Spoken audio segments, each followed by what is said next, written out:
El pueblo de Irdul se levantaba en un valle a la orilla de un río de aguas mansas. El lugar estaba circundado de bosques y jardines, y era un inmenso colmenar. Cables de acero que sostenían vagonetas cargadas de innumerables productos extraídos de los panales confluían en un gigantesco depósito que tenía forma de colmena.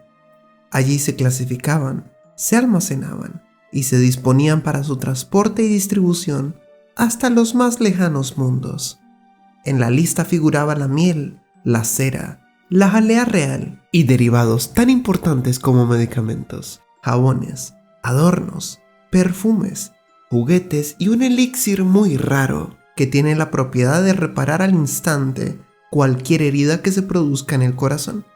Todos sus habitantes eran negros y se caracterizaban por su laboriosidad y por su alegría. Donde quiera que Julieta y sus compañeros iban, eran saludados con grandes muestras de afecto. Quien más disfrutaba era la tortuga, que había recuperado su cuerpo gracias a que Santiago escribió en la hoja la palabra convenida. Las abejas, de muy diversas clases, tamaños y colores, circulaban por todas partes y habían establecido con los hombres una comunicación a base de pasos de danza. Cuando una abeja le quería decir algo a alguien, bailaba frente a él, y cuando el ser humano le respondía, lo hacía de la misma manera. Irdul había construido su casa en las afueras de la pequeña ciudad, con los materiales más conocidos y probados, como son el cemento, los ladrillos, el hierro, el vidrio y la madera. Pero el techo estaba cubierto con las flores, que no se marchitan nunca. El cubo de la luna de otro lado iluminó el valle con resplandores dorados, y esa luz se metió por entre los aposentos de la casa, como si fuera polvo de miel que llenara el aire. La mujer de Irdul se llamaba Mirla y tenían 2 hijos, Marsa y Erno. Mirla era joven y delgada, con unos ojos muy grandes que parecían tocar suavemente todo lo que miraban, como si esos ojos fueran manos de terciopelo con la facultad de ver y acariciar al mismo tiempo. Erno era un niño de unos 12 años y medio, fuerte, con una sonrisa tan amplia y tan franca que no tenía necesidad de pronunciar ninguna palabra para saludar a sus amigos. Marsa era una niña de unos 10 años, gordita, peinada con innumerables trenzas llenas de adornos, y con un aire tan ausente que daba la sensación de que estuviera flotando. Después de que Julieta y sus acompañantes disfrutaron de una magnífica cena preparada por Mirla, ocuparon un gran salón de inmaculadas paredes de color blanco y bebieron un té de jazmín endulzado con miel. En honor a sus huéspedes, Marsa y Erno cantaron una canción que hablaba de un pueblo habitado por muchachas que se volvían invisibles cuando se enamoraban, y Mirla narró la historia de un viaje por una región lejana donde solo es posible el desplazamiento sobre caballos en cuyas ancas han crecido un par de motores de propulsión a chorro. Irdul alimentó la chimenea en la que ardían unos cilindros traslúcidos. El fuego chisporroteó lanzando al aire estrellitas blancas, y Santiago se dejó absorber por la virtud que tienen las chimeneas de echarle candela a los sentimientos. El niño sorbió su té y dijo: «Estoy muy preocupado. En nuestras casas no saben en dónde estamos y seguros nos deben estar buscando». «Es cierto. Mi papá, mi mamá y mis hermanas deben estar angustiados», corroboró Emilio. «Mi abuela me va a dar una paliza», dijo Santiago. «No se apuren», dijo Marsa. «Aquí en otro lado, el tiempo transcurre velozmente. Ustedes tienen la impresión de que han pasado varios días con sus noches, desde el instante en que salieron de su casa. Pero eso no es así», cantó Irdul.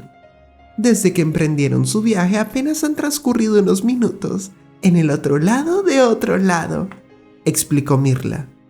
«El tiempo no es como acostumbramos medirlo», dijo Erno. Marsa se levantó y les sirvió un poco de té a Santiago, a Emilio y a Julieta. La tortuga y el gato no aceptaron una segunda taza. La niña, con una voz muy suave, cantó: «Ningún tiempo es igual a otro». El asunto es claro, maulló el gato. Ah, suspiró Emilia. La verdad es que no entiendo nada, dijo Santiago. A veces es mejor que sea así, cantó Irdul. Ah, volvió a suspirar Emilia. A una señal de Irdul, todos se dispusieron a dormir. Santiago no pudo conciliar el sueño. El recuerdo de su abuela le atenazaba el ánimo. Al pensar en ella, sentía que su corazón le nacían unas paticas de seda, con las que salía a pasear anheloso por la parte izquierda de su pecho. Era algo parecido a lo que le ocurría cuando pensaba en Sofía Saldaña, con la diferencia de que en este caso, su corazón no caminaba, sino que corría por todas partes, y a veces se quedaba colgado en su cabeza como una luna redonda, llena de misterio. A la hamaca donde estaba Santiago, se acercó un conejo. El animal lo saludó arrugando la naricilla y moviendo las orejas. Después se quedó mirándolo con unos ojos que primero demostraron curiosidad y luego se cubrieron de un brillo de oscuridad húmeda que expresaba simpatía serena, regocijo en cámara lenta. El niño quiso acariciarlo, pero el conejo dio un salto y se perdió en la noche. La imagen del conejo quedó dibujada de una manera muy nítida en la memoria de Santiago y se mezcló con la de un pájaro volando a grandes velocidades en el interior del huevo donde se estaba empollando. Aparecieron por fin los cuadros blancos y negros del alba. De la ciudad llegó el rumor del trabajo y el incansable ir y venir de las abejas cubrió los ámbitos del valle. Reanudaron muy temprano su camino, escoltados por Irdul, los demás miembros de su familia y un enjambre de abejas. Todos subieron a la diligencia de muy buen humor, porque no habían cesado los comentarios jocosos sobre el baile de Santiago cuando, a la hora del desayuno, quiso hablarle a un par de abejas doradas que se habían posado en el borde de su plato. Las abejas lo observaron con atención e Irdul sirvió de intérprete para comunicarles a todos que las abejas decían que no entendían absolutamente nada del idioma de ese niño. Mirla intervino en favor de Santiago, bailando maravillosamente. Era evidente que ella hablaba el idioma de las abejas de una manera clásica. Santiago finalmente aprendió a decir bailando: «Buenos días, me llamo Santiago. Este es un lápiz. Los muchachos están en el salón de clase y hasta pronto». La diligencia dejó atrás el valle y se internó en un terreno montañoso. Al anochecer, acamparon en una meseta desde la cual podían percibir una llanura que se extendía a lo lejos, cubierta por unos pastos del color de la plata. Las abejas de la escolta permanecieron alerta toda la noche, mientras la fogata ardía, regalándoles una luz y un calor perfumados. Muy de mañana siguieron el viaje. Descendieron por un sendero que mordisqueaba la montaña. La diligencia, guiada con sabiduría por Julieta, se metió veloz entre los pastos plateados de la llanura. Al atardecer, llegaron a las orillas de un gran lago. En el centro del lago había una isla y en el centro de la isla se levantaba una estructura colosal. Era una especie de árbol transparente. El tronco, un cilindro perfecto que se metía entre las nubes. Arriba, a manera de follaje, una construcción de cristal que ocupaba las regiones del cielo. «Bueno, han llegado con bien a la casa del aviador», cantó Irdul. «Aquí estarán a salvo.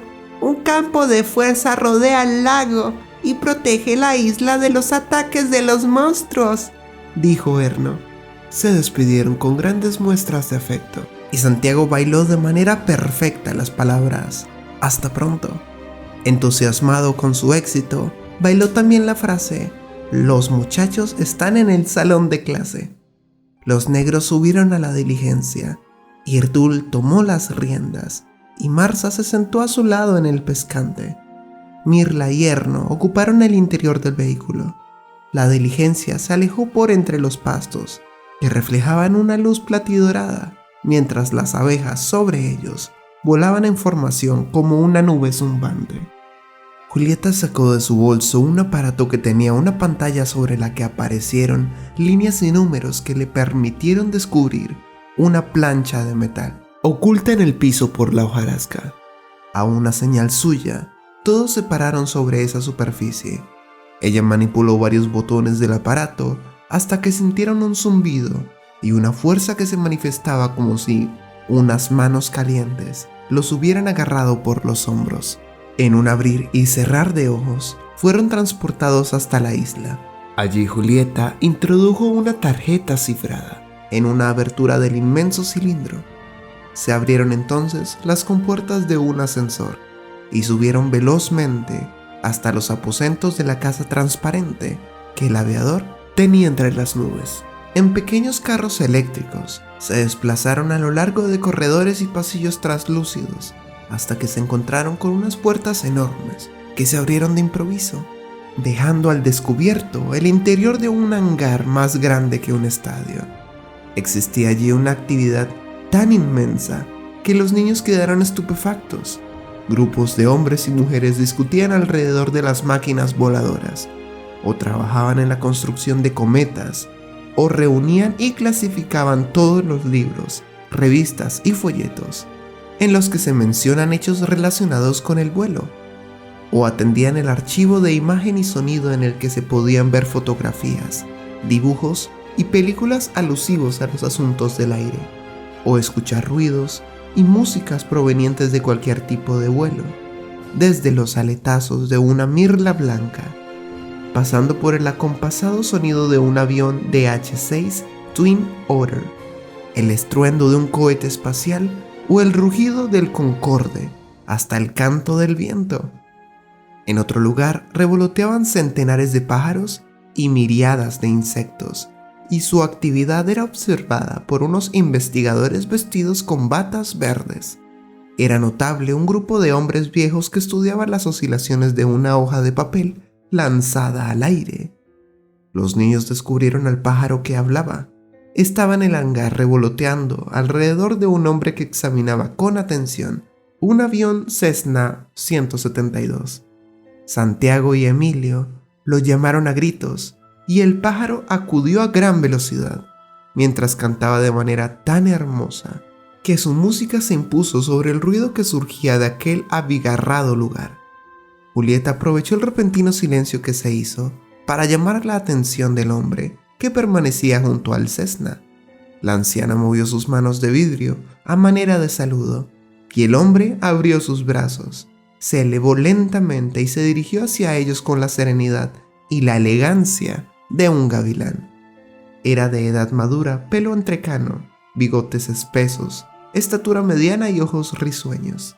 Vestía un overol de vuelo, de los que tienen innumerables bolsillos, y lucía en la cabeza una gorra de beisbolista adornada con un par de alas doradas. «Niños, les presento al aviador, el querido Capitán Fajardo», exclamó Julieta. El hombre sonrió y la sonrisa hizo que sus bigotes se vieran como un par de alas de gorriones. «Bienvenidos, Santiago, Emilio, Cuarto Bate y Tortugala. Felices aires, Julieta», dijo. «¿Conoce nuestros nombres?», dijo Santiago asombrado. «Y la tortuga se llama Tortugala», exclamó Emilio, y encarándose con ella, añadió. «¿Por qué no nos había dicho cómo se llamaba?». «¿Por qué no preguntaron?», exclamó la tortuga. «¿Usted nos va a hacer un examen?», le preguntó Santiago al aviador. «No lo llamen examen, en realidad es un curso de pilotaje. Ustedes aprenderán a abandonar el suelo y a volver a él cuando les plazca, a desarrollar las artes de la navegación aérea, ayudados por el estudio y por un amor profundo al aire. Finalmente, si pertenecen a la cuadrilla de los elegidos, si son capaces de los más altos sueños, entonces volarán con sus troncos y piernas convertidos en fuselajes, sus pies en timones de dirección y de profundidad, y sus cerebros en paneles donde percibirán los elementos que controlan el vuelo». «No entiendo eso de los paneles», dijo Santiago. «Y yo no entiendo qué es fuselaje», dijo Emilio. «No se preocupen, eso es secundario», explicó el aviador. ¿Y qué es lo principal?, indagó Santiago. El deseo, exclamó Julieta. ¿Y uno cómo sabe que de verdad tiene deseos de volar?, preguntó Emilio. Por las cosquillas que se sienten en el corazón, sentenció el aviador.